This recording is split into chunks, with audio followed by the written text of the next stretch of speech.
ओम शांति। आज मुरली तारीख है 30 मार्च 2026। आज हम परमात्मा के महावाक्य सुनेंगे। आज बाबा कहते हैं, मीठे बच्चे, शिव बाबा के इस रचे हुए रुद्र यज्ञ की तुम्हें बहुत बहुत संभाल करनी है। आज बाबा ने क्या बताया कि इस रुद्र यज्ञ की बहुत बहुत संभाल करनी है। छोटी छोटी कोई बातें आती हैं तो उनमें शिकायत नहीं करनी। यह है बेहद का यज्ञ स्वराज्य पाने के लिए। प्रश्न बाबा पूछते हैं, इस रुद्र यज्ञ का रिस्पेक्ट किन बच्चों को रहता है? उत्तर, जो इसकी विशेषताओं को जानते हैं। तुम्हें पता है कि इस रुद्र यज्ञ से हम कोड़ी से हीरे जैसा बनते हैं। इसमें सारी दुनिया, जितनी भी पुरानी दुनिया है, स्वाहा होती है। इस पुराने शरीर को भी स्वाहा करना है। कोई भी ऐसा बेकायदा कर्म न हो जिससे यज्ञ में विघ्न पड़े। जब ऐसा ध्यान रहे तभी रिस्पेक्ट रख सकते हैं। बाबा कई बार मुरलियों में बोलता भी है ना, क्या बोलता है, सतगुरु का निंदक ठोर न पाए। तो वो यज्ञ की हमेशा संभाल करनी है, निंदा नहीं करनी है कभी भी। गीत है, माता ओ माता तू जग की भाग्य विधाता। ओम शांति। बच्चों ने गीत सुना? जिन्होंने बनाया है वह तो बेचारे माता को जानते ही नहीं है। नाम सुना है जगत अम्बा, परंतु वह कौन थी, क्या करके गई, यह किसको भी पता नहीं है सिवाय तुम बच्चों के। जगत अम्बा है तो जरूर बाप भी है, बच्चियां भी हैं और बच्चे भी हैं। तो जगत अम्बा के पास जाते हैं, उनकी बुद्धि में यह समझ नहीं है। सिर्फ बुत पुजारी हैं। बुत का मतलब जो मूर्ति पूजा करते हैं, मूर्ति के पुजारी हैं। देवी के आगे जाकर भीख मांगते हैं। अब यह राजस्व अश्वमेध अविनाशी रुद्र ज्ञान यज्ञ है। इसका क्रिएटर है मात पिता तत्त्वम। तुम भी यज्ञ के क्रिएटर हो। तुम सब बच्चों को इस यज्ञ की बड़ी संभाल करनी है। यज्ञ के लिए बहुत रिस्पेक्ट रहना चाहिए। यज्ञ के लिए रिस्पेक्ट कैसे होगा? जो यज्ञ की चीज है वो मेरी चीज है। कहने का क्या भाव है कि जिस तरीके से हम अपनी चीजों को बचाकर रखते हैं, ऐसे ही यज्ञ में, चाहे वो समर्पित बहनें हैं, चाहे वो कोई भी वस्तु है, हर चीज से प्यार। यज्ञ की पूरी संभाल की जाती है। यह है हेड ऑफिस। और भी ब्रांचेस हैं। मम्मा बाबा और तुम बच्चे अपना भविष्य हीरे जैसा बना रहे हो इस यज्ञ के द्वारा। तो ऐसे यज्ञ की कितनी संभाल और इज्जत रखनी चाहिए। क्यों? क्योंकि हमारा ये जन्म जो है, हमारा आगे आने वाले भी हीरे जैसे जन्म बन जाते हैं। कितना लव होना चाहिए। यह हमारी मम्मा जगत अम्बा का यज्ञ है। मम्मा बाबा का यज्ञ सो हमारा यज्ञ। यज्ञ की वृद्धि करनी होती है कि यज्ञ में आकर बहुत बच्चे अपने बाप से वर्षा लेवें। भल खुद नहीं ले सकते, खुद को फुर्सत नहीं है, तो अच्छा औरों को निमंत्रण देना चाहिए। इसका नाम ही है राजस्व अश्वमेध ज्ञान यज्ञ,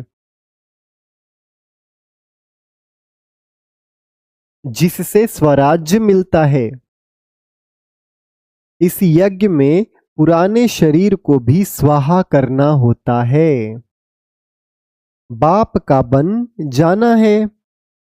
यज्ञ कोई मकान नहीं है, यह तो बेहद की बात है। जिस यज्ञ से सारी विश्व स्वाहा होनी है,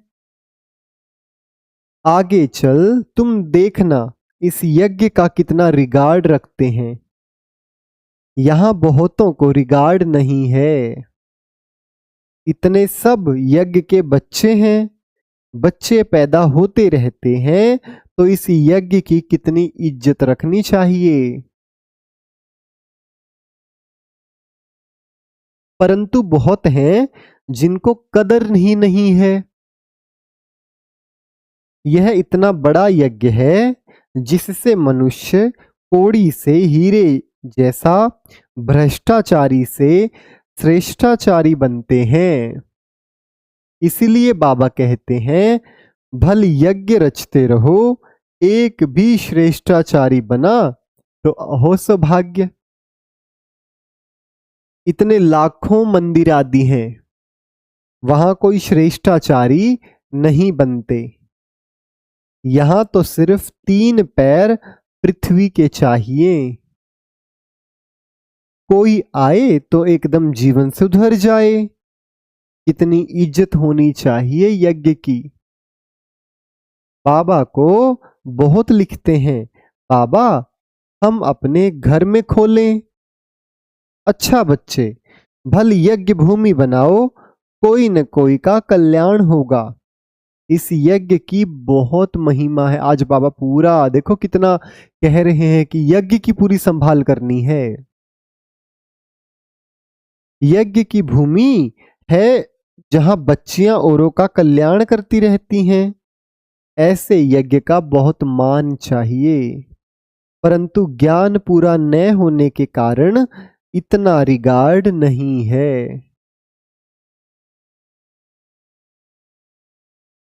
यज्ञ में विघ्न डालने वाले बहुत हैं। यह शिव बाबा का यज्ञ है, तो माता पिता इकट्ठे हैं। इन मम्मा बाबा से तो कुछ भी नहीं मिलता। बेहद के बाप से ही सब कुछ मिलता है। वह एक है। मम्मा बाबा कहा जाता है शरीरधारी को। निराकार को तो शरीर है नहीं। तो बाप कहते हैं कि साकार का भी मुरीद मत बनो। माम एकम याद करो, कल भी बाबा ने बताया था ना, माम एकम याद करो। यह बाबा भी मुझे याद करते हैं। ब्रह्मा बाबा भी किसको याद करते हैं? शिव बाबा को। चित्रों में दिखाते हैं राम, कृष्ण, ब्रह्मा आदि सब उनको याद करते हैं। ऐसे है नहीं। वहां तो कोई याद करते नहीं है, उनको प्रारब्ध मिल गई।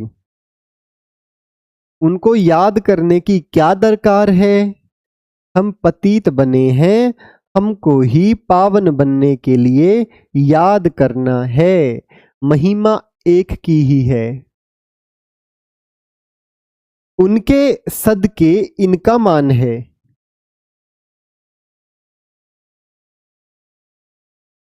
तुमको कोई भी देहधारी को याद नहीं करना है। देहधारी से उनका परिचय मिलता है, लेकिन याद उनको ही करना है। केवल परिचय परिचय मिलता है बाबा के थ्रू। बाबा भी देहधारी है, सब परिचय देते हैं। परंतु ऐसे भी हैं बेसमझ बच्चे जो कहते हैं हम तो डायरेक्ट शिव बाबा की प्रेरणा से ज्ञान ले सकते हैं। अगर ऐसा होता फिर इस रथ में उनको आने की दरकार ही क्या पड़ती? कोई ना कोई माध्यम की तो जरूरत होती है ना। बाबा तो लेगा कोई ना कोई माध्यम।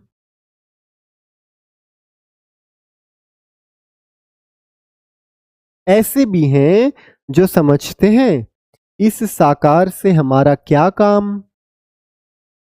बाप कहते हैं मन मना भव, उनको याद करो। परंतु थ्रू तो इनके कहते हैं ना, मतलब किनके द्वारा? बाबा के द्वारा, ब्रह्मा बाबा। फिर नंबरवार रिगार्ड रखना होता है। रिगार्ड वही रखेंगे जो नंबरवार गद्दी पर बैठने वाले होंगे। मम्मा बाबा पहले बैठेंगे राजगद्दी पर, फिर उनको फॉलो करना है। बहुत प्रजा बनानी पड़े, पद भी बहुत ऊंच है, डरने की कोई बात नहीं। एरोप्लेन में कोई नए चढ़ते हैं तो जैसे कि डरते हैं। कोई तो देखो चंद्रमा के ऊपर जाते रहते हैं। प्रैक्टिस की बात है ना, परंतु उनसे फायदा कुछ भी नहीं होना है, यह तुम जानते हो। वह समझते हैं कि मून के ऊपर भी राजधानी बनाएंगे, परंतु यह कुछ भी होना नहीं है। डाउनफॉल है ना, डाउनफॉल और राइज को भी बच्चे समझते हैं। डाउनफॉल और राइज का मतलब है एक बार नीचे गिरना डाउनफॉल, फिर ऊपर उठना राइज। चित्र भी हैं, यह लक्ष्मी नारायण राज्य करते थे। आज तो देखो भारत कितना गरीब है, यह तो रियल बात है। इन्होंने तो खुद ही लिखा है, तो यहां सीढ़ी में दिखाना चाहिए। वहां हीरों के महल चमकते हैं सतयुग में, यहां फिर कोड़ियां दिखानी चाहिए। आगे कोड़ियां चलती थी, गुरुद्वारों में कोड़ियां रखते थे। अब तो कोई पैसा भी नहीं रखते होंगे। सीढ़ी तो बहुत अच्छी है, इसमें बहुत कुछ लिख सकते हो।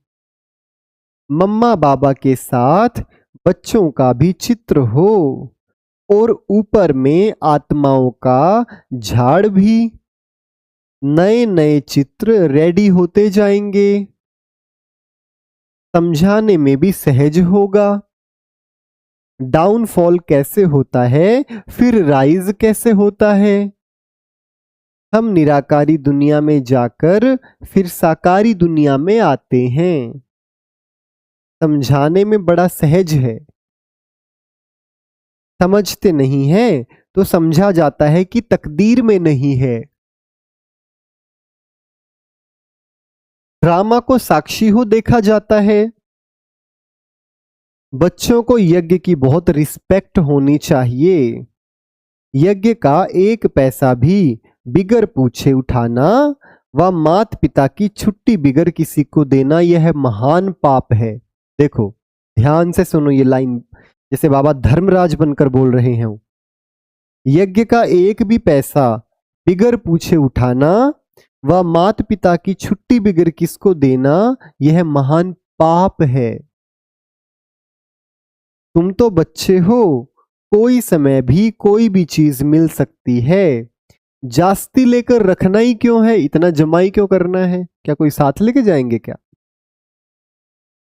सोचते हैं पता नहीं न मिले, तो अंदर रखने से वह फिर दिल खाती है, क्योंकि बेकायदे काम है ना। ऐसा सोचते रहते हैं पता नहीं मिलेगा नहीं मिलेगा आगे चलकर, अभी जोड़ के रख लें। चीज तो तुम्हें कभी भी मिल सकती है। बाप ने कहा है अंतकाल अचानक कोई भी मर तो सकते हैं, तो अंत समय जो पाप किए होंगे वह कीचड़ पट्टी सब सामने आएगी। इसीलिए बाबा हमेशा समझाते हैं अंदर में कोई दुविधा नहीं रखनी चाहिए। दिल साफ होगी तो अंत घड़ी कुछ भी सामने नहीं आएगा। यज्ञ से तो सब कुछ मिलता रहता है। ढेर बच्चे हैं जिनके पास पैसे ढेर हैं, उनको कहते हैं जब दरकार होगी तब मांग लेंगे। कहते हैं बाबा कभी भी जरूरत हो तो हम बैठे हैं। फल पवित्र नहीं रहते, खान पान की परहेज भी नहीं रखते, परंतु यह प्रण करते हैं बाबा हमारे पास बहुत पैसे पड़े हैं, ऐसे ही गुम हो जाएंगे। बाबा बोल रहे हैं देखो कई सारे बच्चे होते हैं जिनकी पवित्रता नहीं होती, खान पान की शुद्धता नहीं होती, लेकिन बोलते हैं बाबा पैसा बहुत है, पैसा अगर यूज करना है तो कर लो। बीच में कोई खा जाएगा, इसलिए जब चाहिए मंगा लेना। बाबा कहते हैं हम भी क्या करेंगे, मकान बनाना होता तो आप ही आ जाता है। बाबा अपने आप छप्पर फाड़ के देता है जब कोई मकान बनाना होता है। तो ढेर बच्चे बैठे हैं अपने घर में, तो ऐसे बच्चे भी ऊंच पद पा लेते हैं। प्रजा में भी कोई कम पद नहीं है। राजाओं से भी कई साहूकार बहुत धनवान होते हैं।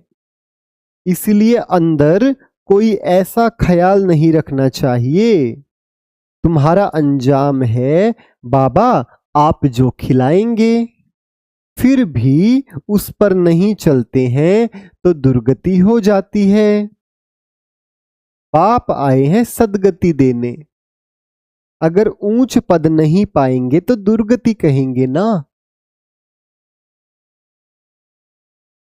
वह भी बहुत साहूकार, कोई कम पद कोई ऊंच पद वाले तो है ना।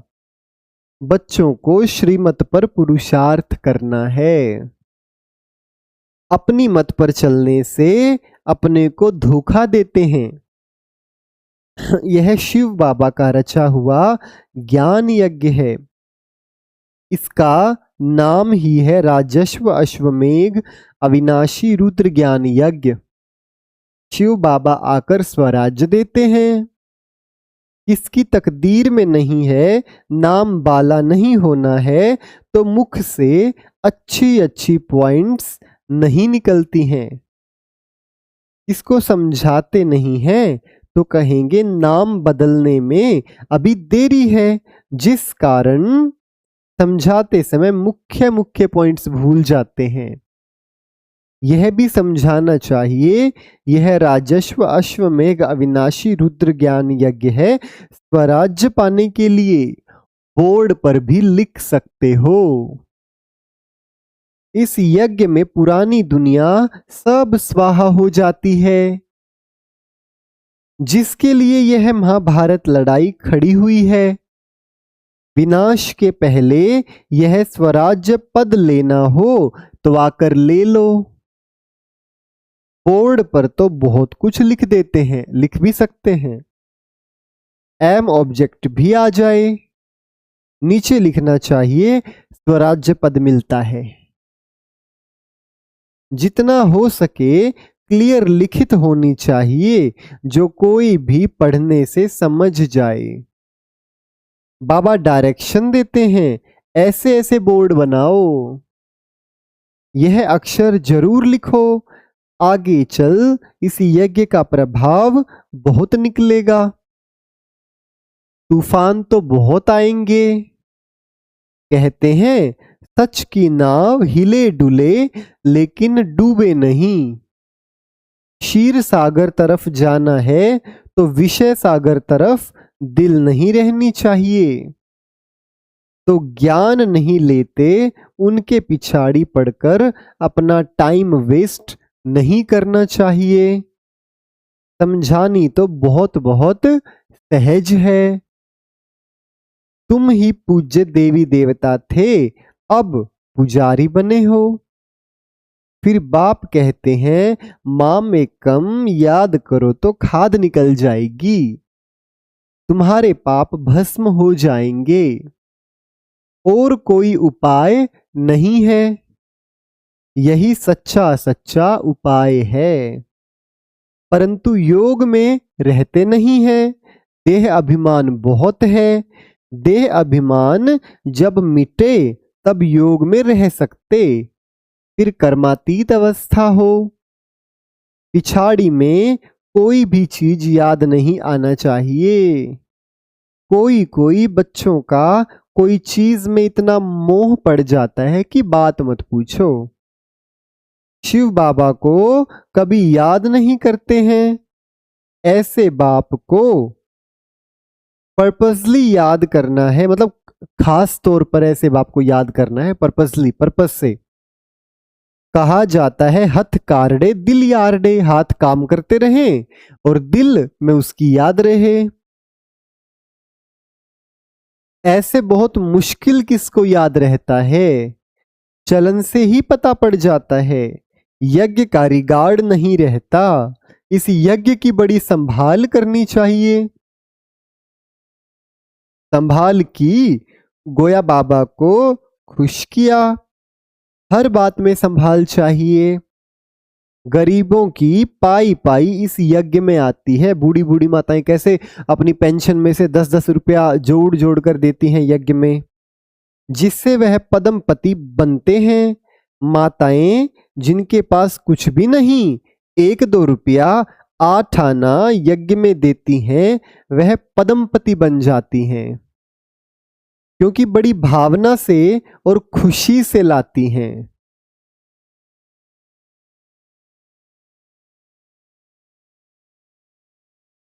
बाप कहते हैं, मैं हूं ही गरीब निवाज, तुम बच्चों के लिए ही आया हूं। कोई 8 आना ले आते हैं। बाबा, मकान में एक ईंट लगा दो। कभी 2 मुट्ठी अनाज भी ले जाते हैं। बाबा के घर पर उनका तो बहुत हो जाता है, कणा कणा मुहर बराबर हो जाता है। ऐसे थोड़े ही कि तुमको गरीबों को बैठ दान देना है। गरीबों को तो वह लोग दान दे देते हैं।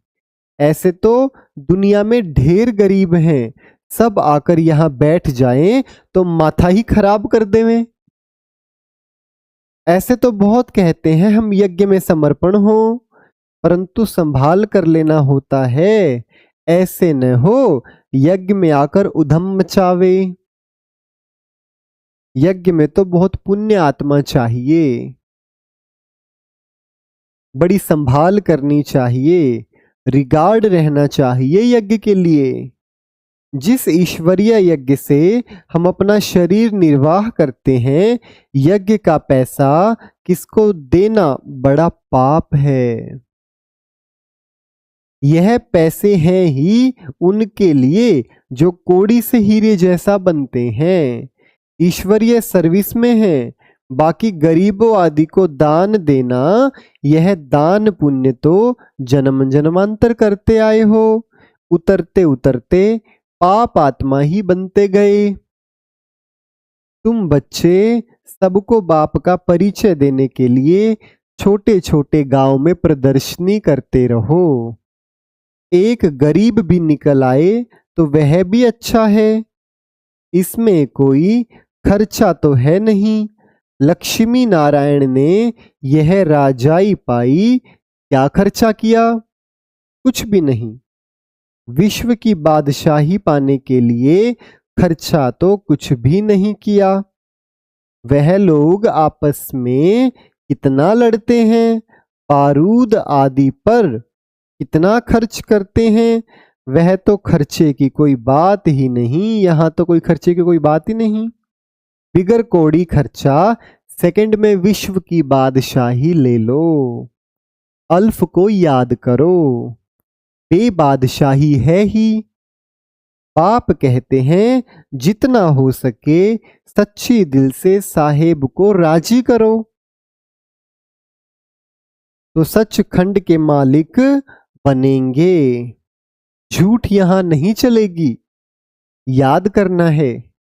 ऐसे नहीं कि हम तो बच्चे हैं ही, याद करने में बड़ी मेहनत है। कोई विकर्म किया तो बड़े घोटाले में आ जाएंगे, बुद्धि ठहरेगी नहीं। बाबा तो अनुभवी है ना। बाबा बताते रहते हैं, कई बच्चे अपने को मियाँ मिट्ठू समझते हैं, परंतु बाबा कहते हैं बहुत मेहनत है, माया बहुत विघ्न डालती है।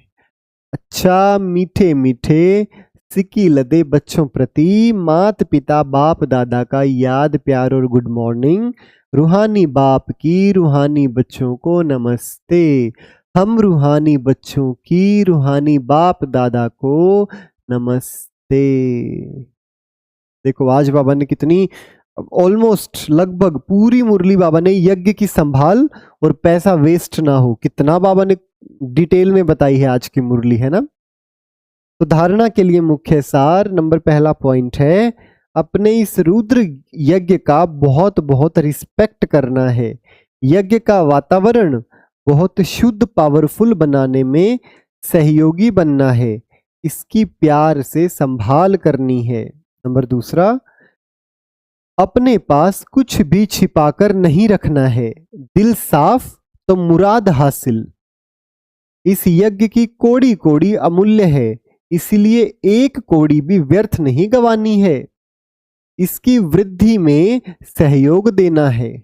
वरदान, तीनों कालों को, तीन काल कौन कौन से? एक काल जो भी चल रहा है वर्तमान काल, एक काल जो बीत गया भूतकाल भी बीते हुए समय, और एक काल जो आने वाला है भविष्य काल। तीनों कालों को सामने रख हर कार्य में सफलता प्राप्त करने वाले सदा विजयी भव। तीनों कालों को सामने रख हर कार्य में सफल होने वाले सदा विजयी भव। लौकिक रीति में भी जो समझदार होते हैं वह आगे पीछे सोच समझकर फिर कदम उठाते हैं। ऐसे यहाँ भी आप बच्चे जब कोई कार्य करते हो तो पहले तीनों कालों को सामने रखकर फिर करो। सिर्फ वर्तमान को नहीं देखो, बेहद की समझ धारण करो और विजयीपन के निश्चय के आधार पर व त्रिकालदर्शीपन के आधार पर हर कर्म करो व हर बोल बोलो, तब कहेंगे अलौकिक व असाधारण। स्लोगन है, हद के किनारों को छोड़ एक बाप को सहारा बना लो तो पार उतर जाएंगे। हद के किनारों को छोड़ एक बाप को सहारा बना लो तो पार उतर जाएंगे। ये अव्यक्त इशारे निश्चय के फाउंडेशन को मजबूत कर सदा निर्भय और निश्चिंत रहो। कई बच्चे समझते हैं मैं स्वयं को जानता हूं कि मैं ठीक हूं, दूसरे नहीं जानते व दूसरे नहीं पहचानते। आखिर पहचान ही लेंगे व आगे चलकर देखना क्या होता है। यह भी ज्ञान स्वरूप याद स्वरूप आत्मा के लिए स्वयं को धोखा देने वाली अलबेलेपन की मीठी निद्रा है। जिन बच्चों के निश्चय का फाउंडेशन मजबूत है वह कभी छिप नहीं सकते, वे सदा निर्भय और निश्चिंत रहते हैं। तो आज बाबा ने इतने मीठे मीठे वरदानों से हमारे को भरपूर किया, तो बाबा का बहुत बहुत शुक्रिया। शुक्रिया बाबा, शुक्रिया बाबा, शुक्रिया बाबा। ओम शांति।